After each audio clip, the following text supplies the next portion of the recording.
Mucaan xiqqaan horii tiksuu bahee mukarratti fannifamee argamu. Gaafsan barbaadaa bulanii halee ammoo guyyaa kudhan jaahana garbumsuun keessatti reefu mucaahana hamuka fannifamee jiru argan. Kabaja raayyaa ittisaaf nan dhaabadha jechuun namni hedduun har'a dirree oolee odulee kaanillee harkaa qabna. Ani Baqqalaa Toomaati.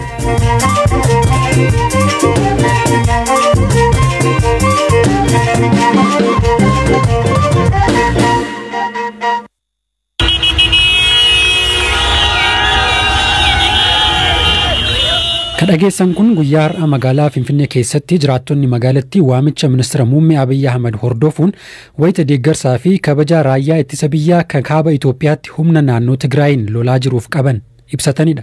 Finfinnee qofa osoo hin taane naannolee keessatti illee haaluma wal fakkaataatu ture. Istuudiyoo galuu kon dura Finfinnee ka jiru waayila Koobtaamuu Xibabu bilbilaan dubbiseen ture. Dhaadannoo kabaja raayyaa ittisaaf nan dhaabbadha jedhuun sagantaan beekamtii kennuu fi akkasumas immoo galateeffannaa raayyaa ittisa biyyaa kutaalee biyyattii garaagaraatti taasifameeti kan inni jiru. Waajjira ministeera muummeetti iddoo pireezidaantiin biyyattii Saahilewarq Zawudee akkasumas ministeerri muummee Abiyyi Ahmad fi qondaaltonni raayyaa ittisa biyyaa olaanoon argamanitti kabajameeti kan jiru. Kunis immoo sagantaa sa'aatii 5 fi walakkaa irratti daqiiqaa 2 harka lapheera gochuu fi akkasumas harka rukutuudhaan kabajaa fi akkasumas immoo gootummaa raayyaa ittisa biyyaa dinqisiifachuudhaaf adeemsifamee akka ta'edha kan inni himame. Ministeerri muummee Abiyyi Ahmad kanaan dura karaa toora miidiyaalee hawaasummaa isaaniitiin gochaan kun yookaan immoo sagantaan kun affeerraa yookaan waamicha ogeeyyii aartiitiin taasifame akka ta'ee fi uummanni biyyattis gochaa kana raawwachuudhaan deeggarsa raayyaa ittisa biyyaaf qabu akka ibsu waamicha gochaa turuun isaanii ni yaadatama. Haaluma kanaan magaalaa Finfinnee dabalatee naannolee akka Oromiyaa, Amaaraa, Sumaalee akkasumas naannoo Hararii dabalatee naannolee biroo keessatti iddoo pireezidaantonni naannolee kunneen argamanitti sagantaan dhaadannoo kabaja raayyaa ittisaaf nan dhaabbadha jedhu kun adeemsifamee jira jechuudha. Keessattuu magaalaa Finfinneetti isteediyeemii Abbabaa Biqilaatti kan inni adeemsifame namoonni 20,000 ta'an irratti argamu isaati kan inni himame jechuudha. Magaalaa Finfinnee keessatti karaa irratti wantoonni tokko tokko namoonni alaabaa qabatanii waan akkana marsaalee hawaasaa irratti argaa turre. Ati magaalaa keessatti maal agartee ammoo marsaalee hawaasaa irratti namoonni maal jedhaa jiran namoonni akkamiin irratti hirmaataa jiru? Ganamaan ture sagantaan kun inni eegalee ganama keessattuu konkolaataawwaniin gareedhaan ta'uudhaan namoonni gara isteediyeemii Abbabaa Biqilaatti yeroo imalan taajabuu danda'eetiin jira. Sana booda immoo naannoo sa'a 5 fi walakkaa yeroo ta'u jechuudha. Namoonni keessattuu namoonni waajjira turan gara daandiitti gadi ba'uudhaan akkasumas namoonni daandii irratti konkolaataa konkolaachisaa turan sagalee konkolaataa isaanii dhageessisuudhaan deeggarsa raayyaa ittisa biyyaatiif qaban kan agarsiisaati kan isaan turanii. Namoonni alaabaa qabatanii sirbaati kan turan jechuudha. Gama miidiyaalee hawaasummaatti yoo dhufne immoo namoonni iddoo hojii jiranitti suuraa ka'uudhaan harka isaanii laphee isaaniirra kaa'uudhaan suuraa ka'uudhaan maxxansaati kan inni turan jechuudha. Miidiyaalee hawaasummaa garaagaraa irratti namoonni hojii guyyaa hojjetan akkasumas waajjiraalee keessatti kunneen hojjetan miidiyaalee keessatti kunneen hojjetan namoonni kallattii garaagaraatiin ibsataa turan jechuudha.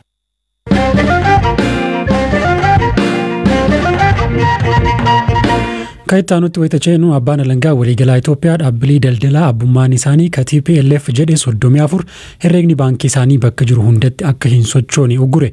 Dhaabbileen kunneen yakka garaagaraa keessatti hirmaachaa akka jiran ka agarsiisu ragaa gahaa argadheeras jedheera. Aslii Galgaloo dabaltee isinitti himti. Dhaabbatee ijaarsaa Sur Construction jedhamu dhaabbatee hojii daldala meeshaalee ala galchuu fi jumlaan gurguru gunnaa warshaa oomishaa huccuu almaadaa warshaa simintoo masaaboo hojii geejjibaaf daldala alaarratti xiyyeeffachuun kan hojjetu dhaabbatee Trans Itoophiyaa jedhamu kanneen qoqqobaman keessatti argaman. Kan malee dhaabbatee oomisha qorichaa Addis Pharmaceutical dhaabbatee misooma albuuda Izaanaa qaam konkolaatota gurguddoo kan ala galchuu fi hawalii suphuu dhaabbat Masfiin Industrial Engineering Baaseen Salaam akkasumas dhaabbatee Manxasaa Meeggaa jedhamu kanneen uguraman keessatti argaman. Ibsi abbaa alangaa akka jedhuutti dhaabbileen kunneen haleellaa sabirraatti xiyyeeffatanii fi yakki shokorkeessummaa akka raawwatu TPLF deeggarsa maallaqaa gochaa akka turan raagaan argama. Kan malee yakki gibir dhosuu fi malaamaltummaa keessaa qooda qabaachuu raagaleen agarsiisan argama. Dhaabbileen qoqqobaman kunneen biyya keessatti maallaqa guddaa ta'e kan sochoosan yoo ta'u, dinagdee biyya keessatti qoodii isaa salphameeti. Ugurra dhaabbata kanaa wal qabatee mootummaa naannoo Tigraay irraa wanti dhaga'ame hin jiru. Dhaabbileen kun duraan TPLF jalaa bula. Bardabramoo caffee naannoo Tigraay dhaabbilee kunneen kan uummata akka ta'an murteessee akka caffee naannichaaf yaamam taasise. Mootummaan tarkaanfii kan fudhate eegii lol TPLF kan mootummaa naannoo Tigraay oogan waliin keeggalee torbaallam jira. TPLF buufata raayyaa ittisa biyyaa naannoo Tigraay keessatti argamhaatee jedhee ministeerri muummee Abiy Ahmad sadaffa sadii tarkaanfii waraanaa fudhatamuu ajaji. Tarkaanfii waraanaa fudhatamaa jira laatti tarkaanfiiwwan siyaasaa garagaraatti fudhatamaa jira. Mani maree Federeeshinii Itoophiyaa mootummaa naannoo Tigraay TPLF'n durfamuu diigamuu erga labsameen duuba mootummaan ce'umsa ijaaramee hooggannaan haaraan naannichaa muudamee jira. Dhaabbileen daldalaa ka TPLF jedhaman kunneen qoqqobamuu isaanii duraan abbaan alangaa federaalaa miseensota paarlamaa naannoo Tigraay bakka bu'an 39 irraa mirgi himatamuu dhabuu mulqee ture. Kanneen dabalatee caas nageenya federaalaatiif naannoo keessatti itti gaafatamummaa adda addaa ka turan namoota 96 to'annoo jala oolan ajaji ba'e.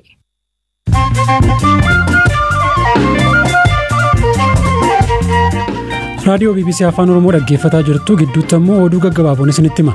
Waraana guyyaa har'aa Tigraay keessatti gaggeeffameen raayyaan ittisa biyyaa Itoophiyaa naannolee bahaa fi lixa Tigraay to'ateera jedhee koreen labsii yeroo hatattamaa raawwachiisu.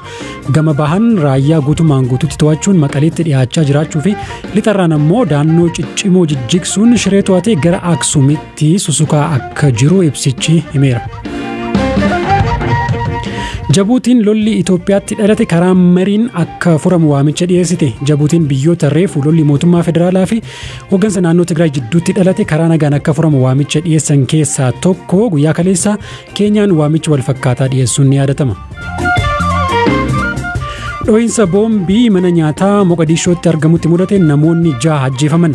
Mana nyaataa magaalaa guddoo Somaaliyaa keessatti argamutti namni boombii hidhate dhoosuun erga of ajjeese booda namoonni 6 du'anii 5 ammoo madaa'anii jiru. Loltoonni Al-Shabaab haleellaa kana nutu qindeesse jedhan. Hoggantoonni Feesbuukii fi Tiwiitarii Seeneetii Ameerikaa duratti irra deebiin gaaffiif dhiyaatan. Hoggantoonni kunneen odeessa ilma Joo Baayiden ilaalchisuun filannoo dura ba'ee akka itti raabsanii fi akkaataa barruuwwan Doonaald Tiraamp maxxansaa turan irratti gulaallii dhiyeessan irratti gaaffiin dhiyaateeraa fi dhaabbileen Maark Zuukarbargii fi Jaak Doorsiin durfaman kunneen irratti to'annoon cimaan taasifamuu qaba jechuun Joo Baayiden dubbataniiru. Tiraamp walharkaa fuudhiinsa aangoo haguma harkisaa deemaniin lubbuun namoota hedduu darbuun itti fufaa jedhan Joo Baayiden. Bulchiinsi Doonaald Tiraamp bulchiinsa haaraa dhufaa jirutti danqaa ta'uu itti fufnaan koronaa vaayirasiin namoota hedduu galaafachuu danda'a jedhaniiru. Oduuleen gaggabaaboo isaan kanneen.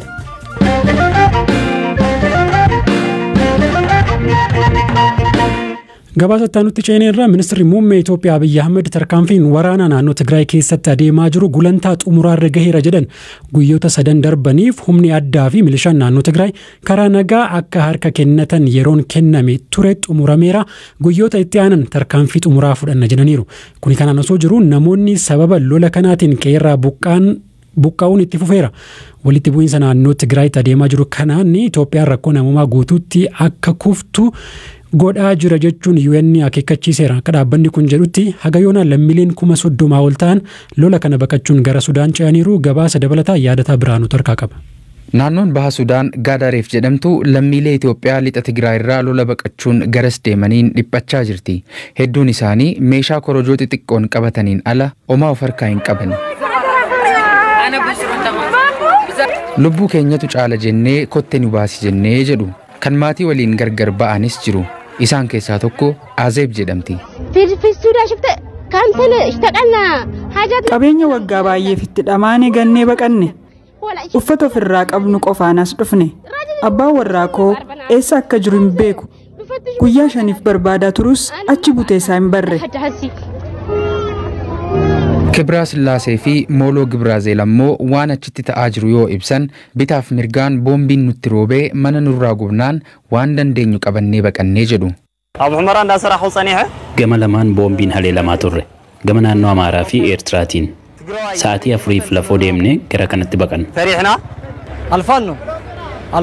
Loltoonni galanii mana keenya nurratti gubanii harka qullaa nu hambisanii sanaaf gara Sudaanitti baqanne. Muummichi ministeera Abiy ergaa barreeffama Tiwiitara gubbaa kaa'aniin lammiileen keenya gara biyyoota ollaatti baqachaa jiran gara biyyaatti yoo deebi'an simachuudhaaf qophiidha jedhani. Namoonni nagaa kun hanga deebi'anitti qabeenya isaanii eeguuf akkasumas yoo deebi'an ammoo karaa raayyaa ittisa biyyaatiin gargaarsa namoomaa gochuuf qophiidha jedhaniiru itti dabaluun. Sudaan gamasheetiin warreen gara kootti baqatan harka baneen simadhaa jettee jirti. Aangawoonni naannoo baqattoonni kun itti deemaa jiranis haga danda'aniin bakka baqattoonni itti qubatan qopheessuutti waxalamanii jiru.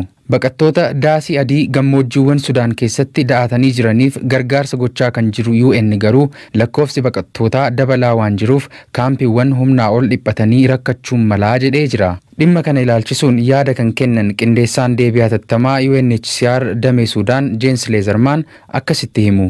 Yesterday alone we had 2,300 new arrivals. Kaleessa qofa namoota haaraa 2,300 simanne. Guyyaa tokko duras 5,000 ol simannee ture. Kunis kan agarsiisu naannolee daangaa irratti haalichi babal'achaa jiraachuudha.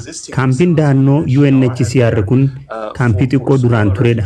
Amma garuu humnaa ol guutee jira.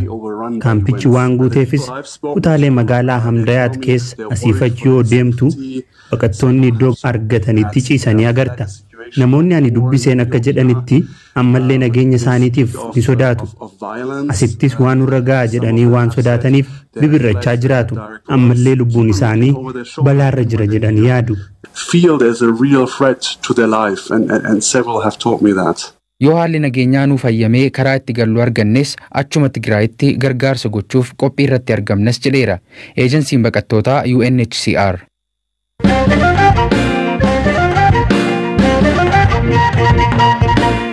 Oduu gama Booranaa dhageenyeen xumurraa aanaa Areerootti mucaan umriin isaa ganna 12 hin caalle du'ee reeffi isaa mukarratti fannifamee argamee jiraattota rifaasise. Suuraa isaallee namni hedduun marsaalee hawaasaa irratti walii qoodaa jira.